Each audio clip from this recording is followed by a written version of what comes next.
merci à Sainte-Anne TV.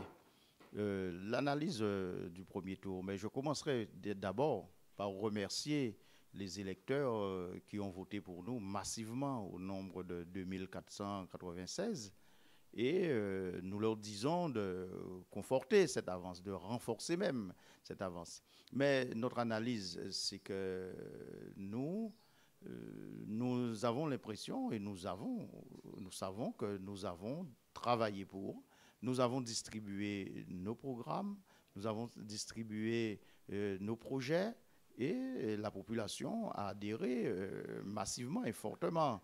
Bon, le mode de scrutin est ce qu'elle est. Il nous faut aller dans un deuxième tour, mais nous y allons confiants, en toute quiétude, car nous sommes arrivés largement en tête. Alors, l'analyse, c'est que c'est l'enjeu démocratique. Hein.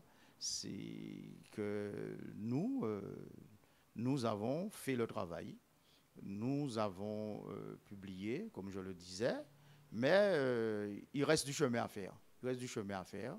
Le compte n'y était pas. Et nous sommes confiants, nous sommes mobilisés fortement avec la population. Peut-on dire qu'on reste sur la lignée des élections municipales? Tout à fait, hein. Cela a été notre démarche et cela a été aussi notre communication. C'est renforcer l'adhésion, renforcer la relance de Sainte-Anne, l'accompagnement de Sainte-Anne, car nous sommes les candidats de la majorité municipale de Sainte-Anne. Madame Faro, c'est une surprise pour vous, les résultats du bureau? C'est une surprise pour nous. Bon, c'est vrai qu'on aurait pu faire mieux. On a beaucoup travaillé, on est allé sur le terrain, on a essayé de convaincre la population avec notre programme, les engagements que nous avions. Et nous constatons qu'il y a quand même 2496 personnes qui ont adhéré à cela. Donc maintenant, bon, le travail reste à faire puisque nous attendons cette victoire que nous devons avoir le 29. Et c'est pour ça que dès lundi, nous sommes partis sur le terrain pour encore porter des informations, expliquer les enjeux des élections départementales et bien sûr parler encore de nos engagements et convaincre la population, surtout les nombreux abstentionnistes que nous avons eus pour le premier tour. Et je crois que ça portera ses fruits pour le 29, puisque nous aurons cette victoire, nous allons gagner le 29 avec ces abstentionnistes et puis les personnes aussi qui avaient choisi les binômes Riga-Cancel et Solvay-Guyon, à qui nous demandons de nous rejoindre. Et puis nos personnes, ceux qui ont voté pour nous dès le premier tour, auront à conforter ce vote et aussi à aller convaincre d'autres personnes. Donc la victoire sera là le 29. Justement, au-delà de votre adversaire politique, le binôme Agro-Brésil, votre pire ennemi, c'est l'abstention. Comment allez-vous faire pour pouvoir ramener tout ce beau monde, sachant que sur 16 000 votants, il y en a eu, on dira, entre guillemets, près de 6 500? Alors, il faudra motiver, il faudra convaincre. Mais vous savez que c'est une élection presque nouvelle, parce que le format même de l'élection, la réforme territoriale, Sainte-Anne a été divisée, parce que nous avons eu une partie de Sainte-Anne qui est partie dans le canton de Saint-François. Mais l'abstention, ce n'est pas uniquement pour Sainte-Anne, mais c'est sur le territoire guadeloupéen. Parce que je profite de dire que nous avons, au deuxième tour, nous avons affaire à un candidat repêché, parce qu'il n'a pas rempli les conditions pour être au deuxième tour. Nous étions les seuls à remplir ces conditions-là. Mais l'abstention s'est mobilisée, et puis faire appel aussi, c'est vrai, aux progressistes qui ont voté par sympathie, aussi par fidélité à nos amis Cancel et Solvay. Mais maintenant, nous leur disons que nous comptons sur eux. Leur place est à notre côté pour faire avancer Sainte-Anne, pour accompagner la relance de Sainte-Anne, d'autant plus que le candidat que nous avons en face de nous, c'est le même candidat que tous nous avons combattu en 2014 pour les municipales. Alors leur place, c'est à notre côté. Nous disons aux électeurs de ces deux ex-binômes de nous rejoindre pour faire triompher Sainte-Anne. C'est tout. Madame Faro, vous allez vous appuyer comment pour pouvoir ramener plus de ce monde? Alors, nous sommes déjà partis sur le terrain. Nous sommes partis dès lundi matin. Nous sommes sur le terrain. Nous avons sillonné tous les quartiers. Et effectivement, nous avons déjà convaincu certaines personnes, puisque nous leur parlons encore de nos engagements, et des personnes, des abstentionnistes, qui sont simplement restés chez eux parce qu'ils attendaient le deuxième tour. Mais ce sont nos électeurs. Et ça va payer dimanche. Je vous assure que dimanche, nous aurons cette majorité. Moi, je pense que nous aurons près de 5000 voix. Le problème des Guadeloupéens, le problème au sein de cette élection, ça a été l'eau, social, transport, l'APA. Vous pensez quoi? Vous dites quoi justement pour pouvoir encore convaincre plus tout ce monde?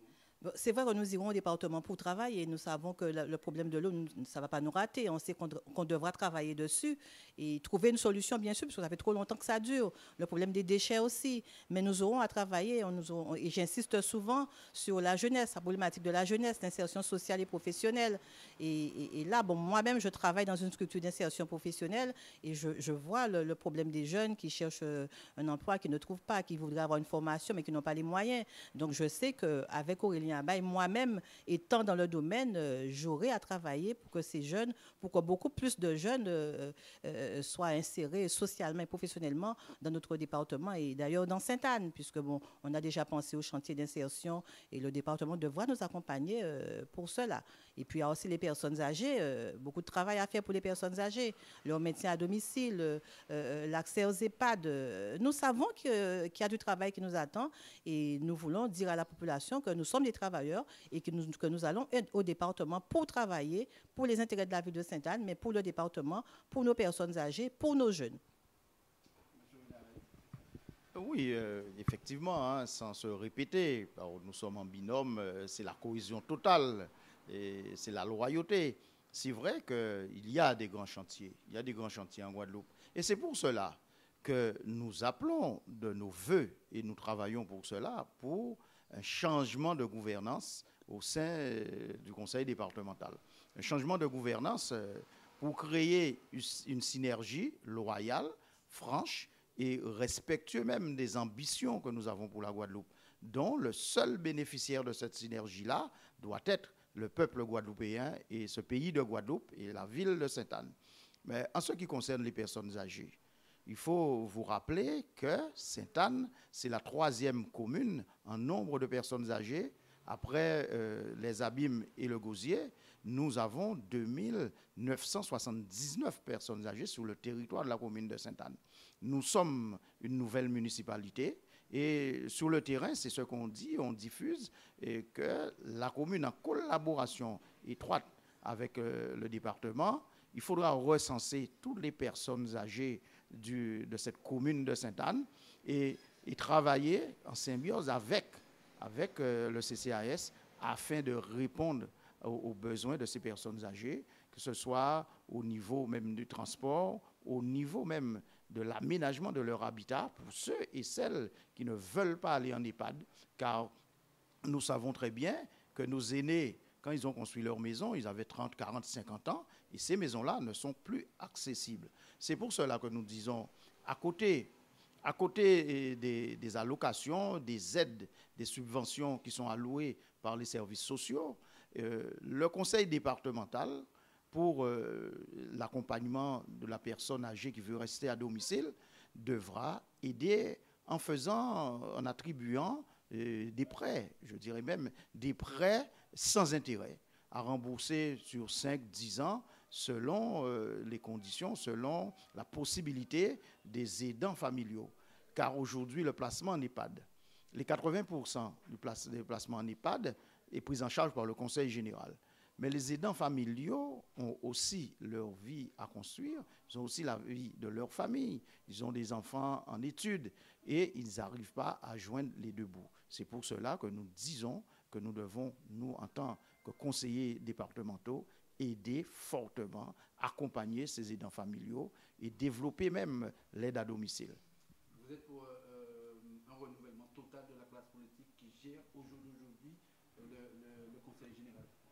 Un renouvellement total. Si je dis un renouvellement total, c'est que je ne serai pas candidat.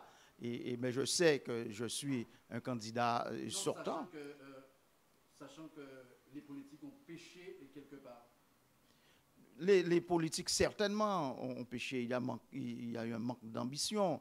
Mais j'ai bien dit, j'appelle à une nouvelle gouvernance. Je n'ai pas parlé de renouveler la classe politique en totalité. Les électeurs ont déjà commencé à renouveler la classe politique. Vous savez ce qui s'est passé déjà, la classe politique, le renouvellement a commencé et nous devons la continuer. Il n'y a pas de problème. À Sainte-Anne, nous allons faire ce qu'il faut faire parce que notre adversaire politique, il a été 17 ans conseiller général. Il a été 10 ans maire. Mais je profite aussi de votre présence pour vous dire que vous êtes les bienvenus ici à notre permanence. Tous les médias seront les bienvenus. Et aussi nous irons sur les médias, mais nous avons refusé de participer sur un plateau de télévision en présence et avec M. Aldo. Parce que le comportement qu'il a eu vis-à-vis de nous pendant la campagne de ce premier tour, c'est un comportement insultant, méprisant, dénigrant, et nous ne voulons pas aller, d'autant plus que certainement nous avons été traités, quels que soient les médias, nous n'irons pas sur un plateau avec M. Aldo. Et non, nous, en présence d'Aldo, il n'est pas question. Parce que d'autant plus que vous avez entendu qu'il y a eu un problème, une altercation dans le bureau de vote de Châteaubrun. On ne peut pas comprendre ça. Nous sommes... Quelle est votre analyse sur cet incident? Cet incident, nous disons simplement que nous sommes respectueux de la démocratie. Il y a eu un redécoupage qui a été conçu par le législateur. Les anomalies, on a constaté effectivement qu'il y a eu des anomalies. Mais c'est valable pour Aldo et c'est valable pour les 3 autres candidats. Moi, je voudrais bien savoir comment que M. Aldo pourra prouver aux juges du TA que les électeurs qui devaient être dans le canton numéro 17 qui se trouve dans le 16, ce sont ces électeurs. Moi, je ne sais pas, je ne lis pas dans une boule de cristal. Mais ce que nous condamnons, cela ne doit pas être un motif pour quelqu'un comme M. Aldo, quand même. Ça fait plusieurs années qu'il est en politique. Il a occupé des grands postes comme député européen, vice-président du Conseil général, vice-président du Conseil régional, maire. Je dis et je prends mes responsabilités. Il a eu, dimanche dernier, M. Aldo a eu un comportement de voyou.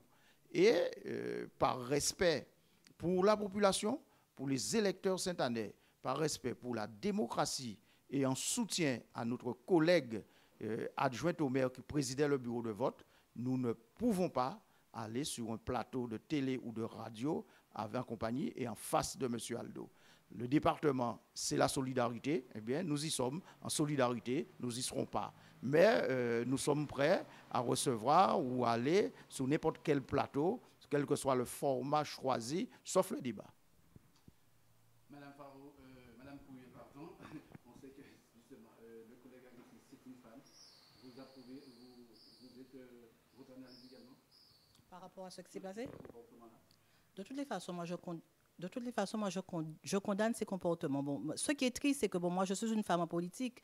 Au conseil départemental, il y aura 21 femmes et 21 hommes.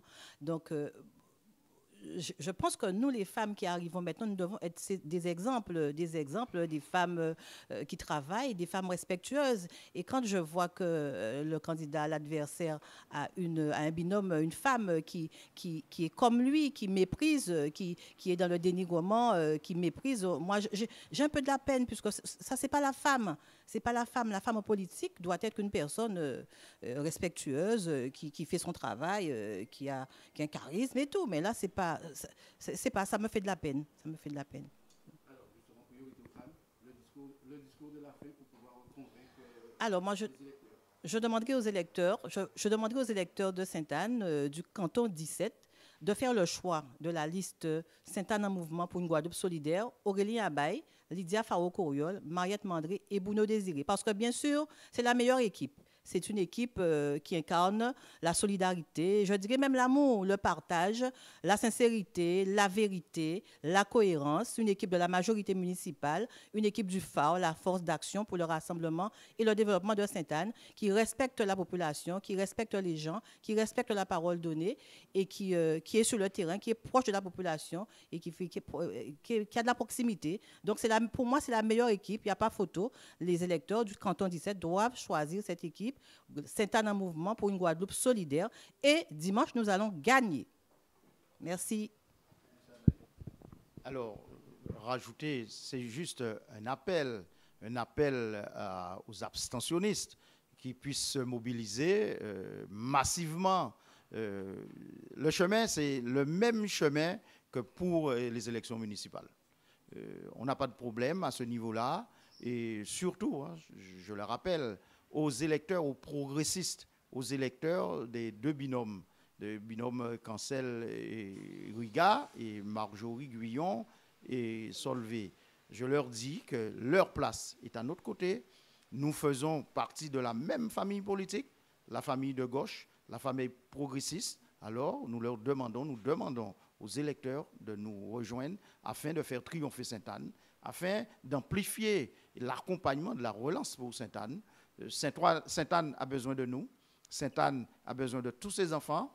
Alors, je dis, soldats sainte-annais, debout pour aller au front. Le front, c'est dimanche. Et la bataille, nous devons remporter cette bataille pour Sainte-Anne et pour la Guadeloupe. Votez Aurélien Abaye, Lydia Faro-Couriol, Mariette Mandré et Bruno Désiré. C'est voter Sainte-Anne en mouvement pour une Guadeloupe solidaire, très solidaire et largement solidaire. Merci beaucoup.